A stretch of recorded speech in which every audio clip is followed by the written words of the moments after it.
How to do screen mirroring on Samsung Smart TV. Step number 1. Connect your phone to Wi-Fi. Go to your phone's settings and connect to your Wi-Fi network, or use a hotspot, though Wi-Fi is recommended to avoid data charges. Step number 2. Connect your Samsung TV to the same Wi-Fi.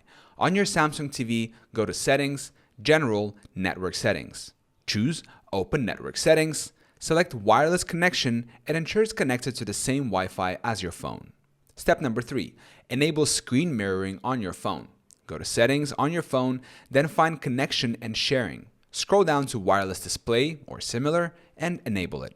Step number 4. Select your Samsung TV from the list. Your phone should now search for available devices.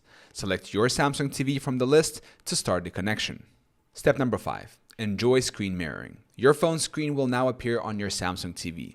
You can now share photos, videos, apps, and more. To disconnect, go back to Connection and Sharing, disable Wireless Display, and the screen mirroring will end.